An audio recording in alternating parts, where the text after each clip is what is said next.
What you want me to call you on the tube? Shakira. Shakira. Yeah. Another name. Can we? Last name? Atatabi. S? Atatabi. No. The tape recorder has to be there. Can we move it more into the middle? And I could drink every one of you. Can you come a little louder? All right. Okay. Well, I want to thank you, Mr. Frazier, for this interview. Start all over again, Shakira. Sorry. I want to thank you, Mr. Frazier, for this interview. I want you to take me to the beginnings of Joseph Frazier. The first day? For the fight game? No, where were you born? Where are you from? Oh, well, I was born at I'm a country boy. Those daughters of mine, let's say some of them were born, let's say in the north, and I think the grandmother was born, or the mother was born in South Carolina. But they brought me in beautiful South Carolina along with them in 1944. At the time, I mean, when I came out of my mom after I was born, I came out like this. So my uncles, we would say, Dawson said, that boy, they're gonna be a champion, you know, around the house. They were raising a bunch of noise. Dad was a bootlegger, you know, quiet. And they probably had, like, come up on the weekend after work, and they credit up their booze. So Dad would, like, give them, you know, a hit, you know what I mean, put it on the bill. Back in them days, you could board a half point of liquor, maybe like, what, $3? You can get one now for 25 or 50 bucks. So, Mr. Frazier, when did you decide to go into boxing? The day when I, let's say, I came out of mom like this. Excuse what I said, but that's how I was born like that. And those uncles of mine, like, the guys like called Rocky Boy. That's my mother's brother. And he'd say, God, Dawson said, that boy gonna be a champion. Look at him. They all sit around the house because I was supposed to be the last guy. Mom gonna give up to me, and I was. And like Dad had them all in the house, and they probably were drinking, gambling, whatever they might be doing, having fun. And the Wednesday night fight comes on, back in them days. And they had Pat Blue Ribbon, Gillette shaving outfit, you know, and my uncle said, that boy, yeah, let that boy cry. Well, boys, so right away he said, that boy gonna be a champion. That boy gonna be a champion. So when you were around 15, you moved from South Carolina. Where did you go? Yeah, 15, I was thinking hard about moving. The country, I left from there about, let's say about 16, 15 and a half. Went from South Carolina to New York, and brothers were there. I stayed with my brother a little while.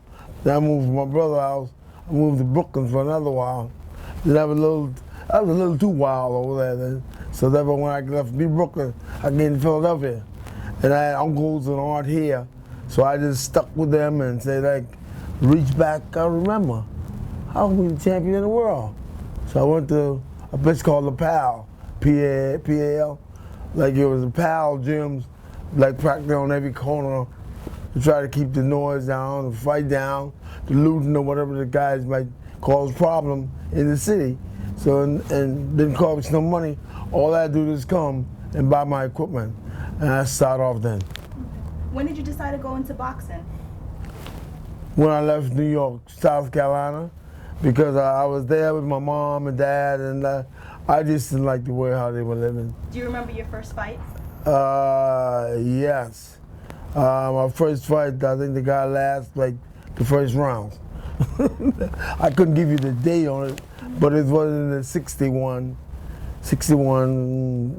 early 62, around there. And I stuck with it for a while, you know. And when I left the South, I went to New York. New York life was a little rough for me. I was a little too wild to make anything in New York but a jailbreak. And I didn't want to do that because I really been in trouble. So I left from New York to here. I went from South Carolina to New York back down to Philadelphia. I didn't know that these towns and these cities and these big countries were just that close together because we had to probably ride the horse or the mule or the wagon or the bicycle. Wouldn't take you that far. So therefore, when you get them cars you can drive, it makes a difference. I moved here. I moved New York, from New York to Philadelphia. In 1964, you represented the United States in Tokyo for the Olympics. And actually, you weren't originally supposed to be there. Can you tell us a little bit about that? You know more about this damn thing than I do. What you question me for? You know tell us better. A little bit about that. You know more than I do. 64. Well, first of all, I went to New York. When I was in New York, I'm a pretty little rough guy in New York, because that wasn't going to last no more and find the needle in the haystack. So therefore, what it's all about, I had to get out there. I came here in the later part of 61, and then they had some, let's say, facilities and stuff for me to go to the gym and train there. It didn't cost nothing. All I had to do is show up and buy my own equipment. That was like the later part of 61. And then I had aunts and uncle here also. God bless them, they all gone on. But they were good people, they were good aunts and uncles. They were good brothers in New York City. But I was a little wilder there with my brother, where I couldn't be as wild as my uncles and aunts, you know what I mean? Because I had to show them a little more respect than my brother, because they were all from my daddy's side. So I had to really watch that. 62, I started out in Belgium. Oh, and Rocky. You read about Rocky? Oh, here he goes. Scam booger. They took a lot of your ideas and how you train, and they actually use it in the movie. Well, what he have done? I think that the movie, the war part. What he made the war part? He watched the guys every day. He went to this guy. He went in the war with this guy, and watched what this guy does. You know, sleep, get up, war. He was there in the war with this man. So he really wasn't serious what he's doing, serious of what he was doing. And he went to the slaughterhouse, he went to the park. You probably go out the door there and see the steps, the museum steps they run up. I used to run up that on my last 3-mile run. I would just go up and come back down, go up and come back down, you know, to make sure that my legs is all together. But then, I bet he must have wear sneakers. I wear his doggone comeback boots. Bigger ones, so therefore the work was a little rusher, the work was a little harder, the work was a little tougher, you know, than just shooting the movie. But the real deal was me. So I can make the whole movie all over again, and it would be kind of wipe a few little things out, you know.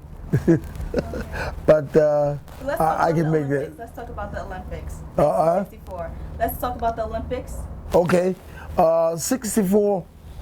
64, like I left out here, going to camp with the Olympics winner of the United States.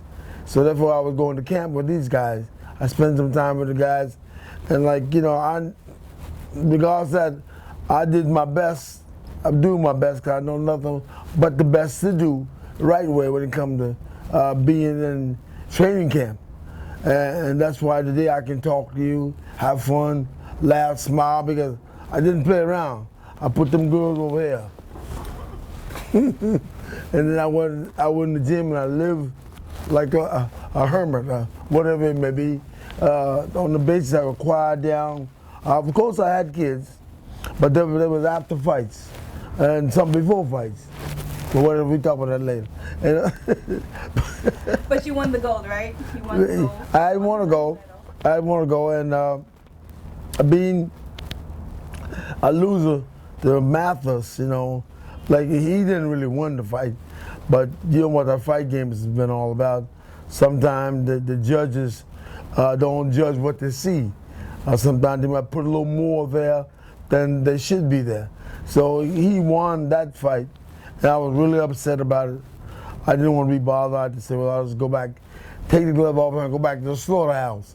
I go back to the slaughterhouse, lay down, get a job, be the trash man, sweep the streets or something, you know, because I didn't like the way how the decision went with Mathis.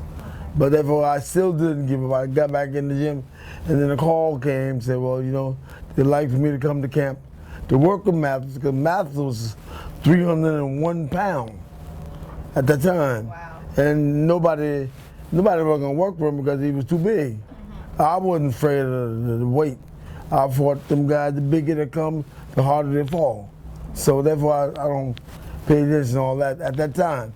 So I went back to camp with Mathis, and like, he's coming to the gym and, you know, hey, Big Joe. Big Joe? I weigh 196. He weighed 301. He gonna call me Big Joe? But see, he been skipping off me. Hey, Big Joe. Otherwise, you don't want to do a little lighter work today, you know what I mean? Hey, we work a little light today, all right, Big Joe? Okay, why not, man? But the coaches at the time loved the way what I was doing, how I was, you know, presenting myself as a fighter. I mean, I went to the gym. I went to the gym to train. I didn't go there to play around or let somebody see what I can do or not. My everyday work, where I start out, that's how I wind up. So therefore, they put me on hold at that time. Why do they call you Smokey Joe Frazier? Well, any picture yanking around here? You ain't probably at the gym. The first trainer I had, his word was to say, you know, all right, God dang it, I want you to go out there and make smoke come from them gloves. You know what I say? I want to see smoke come from them gloves. So therefore, from that day on, he called me Smoking Joe. Because I throw a lot of leather, you know what I mean? Otherwise, and I didn't miss very much of the time. I was on target all the time. Because that's just how I want to be. I left that South to be a champion. I left that South to make things right. I mean, for my mother, my brother, my sister, at that time they had racial problems and this and that, and you know, and the house I probably were born in, you know, it's got to the point where like it was almost falling out on me. So therefore now that's ain't right. Let me go out there and make a little better living for my sisters, my brothers, and my mom and dad, and like that was my way of getting out of the ups and downs. Some of the greatest fights in history have been between you and Muhammed Ali. Tell me about that. I would say that it's been greater guys. We can look way back, let's say on Dempsey. Well, you know, Dempsey, the guy that started out most of the stuff, Joe Louis, Mr. Charles, right on down the line. These guys were great guys in the time. And like, you know, Muhammad and myself and Norton and Larry, we didn't come around, Patterson, till later on. But those guys were really the guys that went through the mumbling and the scrumbling and the bum fumbles, however, the good, the bad, and the ugly. They had to put all this stuff to get that way so the door could be opened up for me and Muhammad, Floyd Patterson, different guys. So I mean, so therefore that's why, you know, Larry Holmes, it's like, you know, being a part of the good stuff. What are they doing today? I couldn't tell you. I couldn't tell you who's the champion. I don't even know what they're doing. So you don't really watch boxing? Well, right it's not because it's not that that I don't want to be there. It's the points that I've been traveling a lot. I've been going here, I've been going there. You know, I'm keeping my thing going on. I mean, people wants to see what I was really like. I mean, before I had some of the big fights, you know what I mean? And how my fight record went.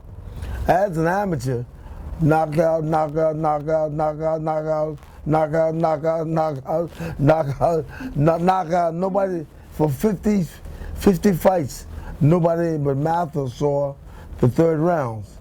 And I didn't like that. And you had a mean left hook. Yes, I'm right-handed too. Yeah, I can drive a car with this. The only thing I fight with this, I use my right hand. And I shake your hand with my right hand. Were you ever afraid in the ring? Nah. Really? Nah. No fear in the ring. I fought George once. He beat me up one time. And that's it. I grabbed myself and started pinching me. Here's me. So let's get it back on him. hook it back up again. I'm going back at him again. That time, like, I have fought, like, there's a lot of those stories to it, like, you know, I was going blind in '64. And like, knowing going blind, I spoke with the doctors, and me and doctors like this. I probably can give them a few little things, a little lesson about bodies and stuff, you know, and eyes and everything. I was blind in this one from a young man from the amateur days. So therefore, if you notice, I didn't do much fighting in the East Coast. I did in the West Coast. And when the West Coast got strict to the eyes and the pads and stuff, the guy said, Joe, read the sign. LUBC, read that? FUT. So it's the same eye. I use different hands on the same eye. That's why I got closer to the guy in the ring, because I couldn't see him. Providing if I get too far for him, I might have hit the referee. So when I got closer to these guys and started banging on the body close to them, I know he was there. And I didn't waste no shots. There was a time when you even put up contacts in your eyes. Was that? There was a time when you even put contacts in your eyes? No, there was no contact in the days. Come on. Nah, well, there might have been contact. Now, they was trying them out then. Okay.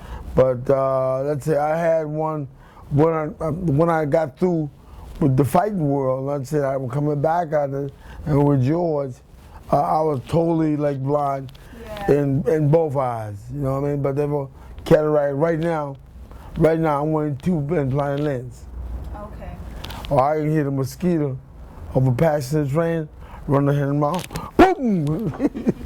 So that's all I got to do. I can like visualize just like that. Right. I got 2 implanted lenses in the eyes. Okay. I had 2 operations, and there was no news about it, nothing. It was something that the doctors and I got along together. We were like this. I love them, the hog loves slop. You're done with this. This part, I have other questions I can just ask. Okay. And 2 shot over there. Okay. That's cool. WBA found out about it.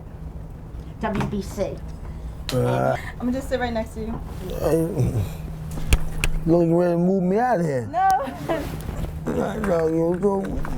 Oh, She's going on the letter first. Okay. ain't no sense in. Thank you. Right by her, so I can hear her. Right by her. I'll cut you out, all right? Is he being good? Just stand next to it. Go like this, Lila. He's being good. Now don't Okay. forget when you take Katie Couric's place, you know, you invite us Somebody's on the over. line. Definitely. All right, no problem, Lila. Yeah, no, like I love her. move the light that's why I back. said Just that. push it back this way. No, not push it. Turn it. What's that? That bathroom stuff? Turn it back. All right, you good. Why, you want some? All right, Give me ready. one. You ready, Shakira? Whom we got left? You gotta do this first. 5 minutes. Okay. Okay. So here I have a letter from Nelson Mandela to you. Can you tell me about this? Well, during the time I really wasn't up in all of the politics from your hometown, but therefore I read, you know, that this man was the real champion, because like 40, 50 years and then trying to be the president of a country, that's a long time, you know what I mean? And then he was a straight guy. He gave a lot of time up for other people, you know, that people around like him and myself don't appreciate that. But therefore, I got to the point where I got to know him a little bit, and then it said to me, I'm gone. I came in over and I really enjoyed it. Had a good time. Couldn't have as much good time as you want to be, because they had bodyguards all over your neck, on your shoulders and stuff. I mean, they were my people, so you know why we have bodyguards all around me. But it was always somebody down the line, somebody down the line didn't like what you say, how you say it, or how you put it together. But he was a great man. Also, I have this here. World Championship belt. Wow. Yeah, but this is when there was only just one sanction, WBC, World Boxing Council. How did you get this belt? Beat up everybody. I whipped everybody and put in my eyesight. But then that's the time that everybody in the world come inside of, like God for them, Don King, Bob Arum, Butch Lewis, all them other guys who was have their own sanction of their own. I don't really think Butch is the guy, but because he was like that. But the idea that's watching what they're doing today, I really don't know who's the champion.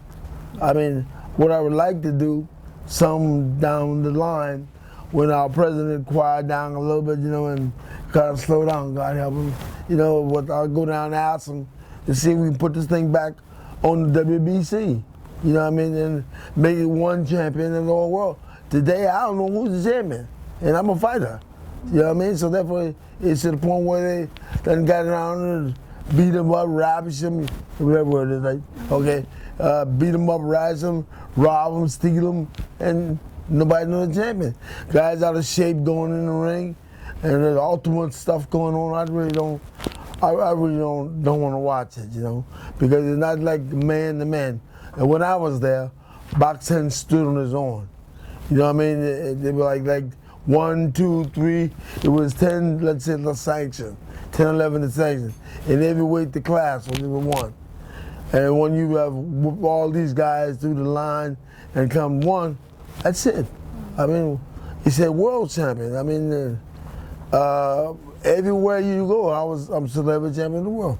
And not that I like about it, because otherwise you get to greet a lot of guys over the time, and they appreciate that.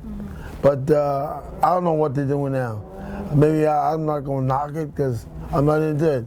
But as soon as I get quiet down and give me a day older, I'll probably look into it a little closer, But as far as I'm concerned, I'm happy.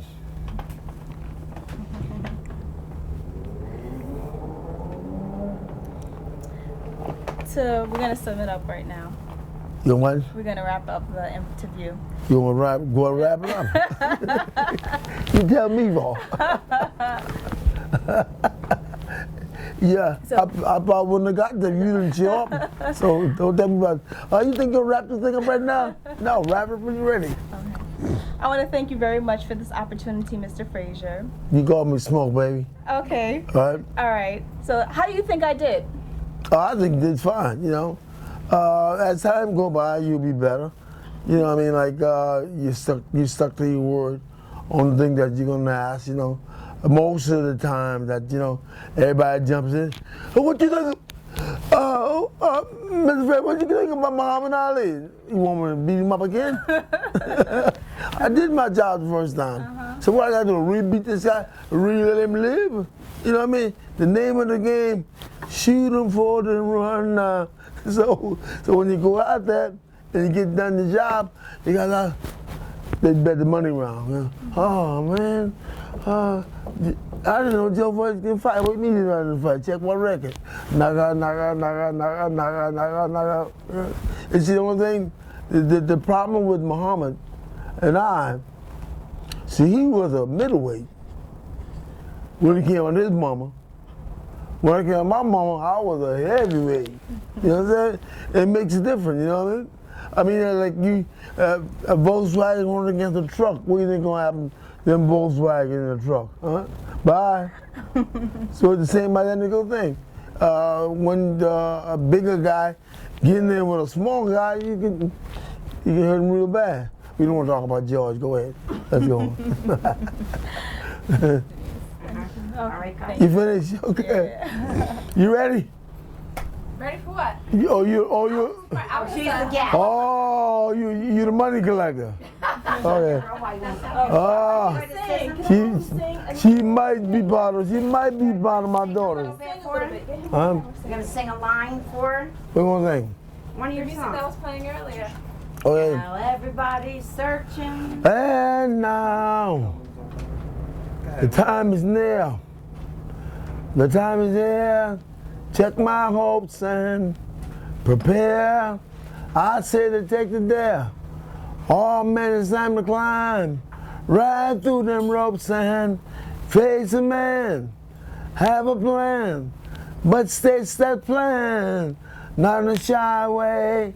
Well, that's their right. But come to fight, I'll fight them my way. Yeah! Who let the dogs out? Now everybody's saying it, you have no idea. You don't know where it came from, you can say it. And I knew that you wouldn't on your thing. So when you're doing your thing, edit that real quick. Yeah. Because you want to let you know that you're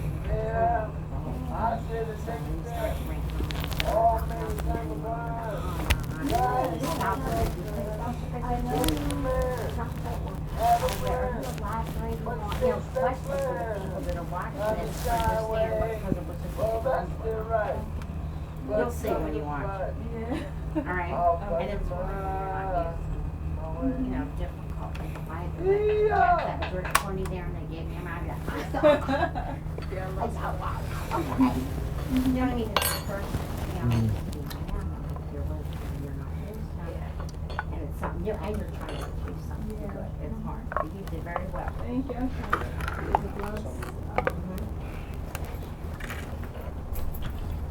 You can take pictures. Okay. And now this is the first half. In our other half, there's not one picture or one thing in the whole half. He will not let you hang it. He said, well, I'm not looking at that. I want to look at myself. Really? So when he moved in here, to shoot then. I put some stuff up in here, but if this were like the real house, and he maybe take stuff down. Really? In the bed, there's no pictures. So he turned around and put them on the floor. He said, what do I want to look around and look at myself? I don't look at myself. And you can look at the real thing, so why do you want all this junk? But when we moved in, I just hung everything up. No, he collected all this in the year since we lived here. This is all new in a year. So every time he comes home, I hang it up. You got that? We're gonna Oh, that's a card, by the way. You can buy. we're gonna put a restaurant together Card racks they have and we call it Smokey Joe Frazier's World. Day or something like that, right? cards. About the They champions. have those in there too, but that's just, I'll show you what it is. So they bought the rights, the card company, not Hallmark. What's the second card company? American Oh, Great. damn. You just buy it and you write a note in it when you want to send a card to somebody. Okay. I don't know if they came out yet, but they'll be like this before Christmas. Right there. The cards that. Damn, I ain't seen you yet. I'm the last guy to know everything. This picture, they have other chicks and other sports here. Beat me up, huh? What did you say? I'm the last guy to know when. Only thing I need last to know is work. No money. Work first. You can do it. It's like, I thank you. Oh, you're more than welcome. I'm glad that there's somebody that has that much oomph that wants to do something. Yeah. Go, girl. And good luck to you. Did you record it all?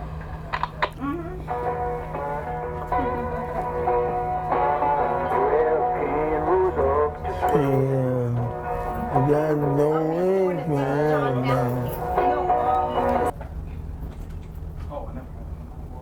Good. You read about some of the stuff. That wasn't bad. Yeah. But, it was good. It was good because all of it comes straight from the heart. You know what I mean? I've been there, and it ain't the idea like mistakes of stuff and went wrong. No, nothing was wrong. Everything was good.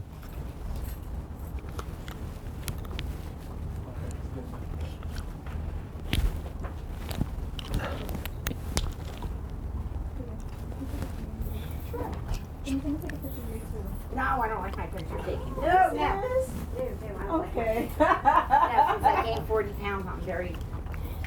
I'll bring out all my good pictures and you can have one. But no, we ain't gotta feed him, Huh? Now, would you like something to We drink, ain't- Mike? You ain't gotta feed. Please. You ain't gotta feed each other. Which one? What do you? Oh, whatever you have. Diet Coke. I have lots of. Is that all right? Diet Coke? Like that right there. Let's see. I'm sorry. Can't tell me it's working. Have you changed your mind here? Would you like one? Thank you. No, thank you. I'm okay. No, all right. Thank you, though. You want a glass of ice too? Oh no, it's cool. Yeah, well. I have regular ginger ale too, if anybody takes diet. Any, any money involved, y'all send me a check, okay? Once she's rich This and is famous, just- she's yeah. gonna invite us over. This is just, for the portfolio, but I always remember this. This is my first big interview. Oh, yeah. Yeah.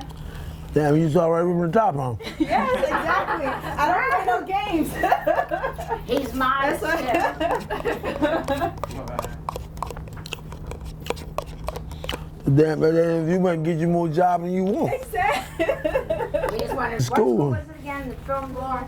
Well, I'm trying to also go to Columbia University. Mm-hmm. So, they have an excellent program for broadcasting there as well. Yeah, Some people, when they see the portfolio, they're like, oh, wow, We'll stop and look again just to see, well, how'd you get there? Exactly. I understand perfectly.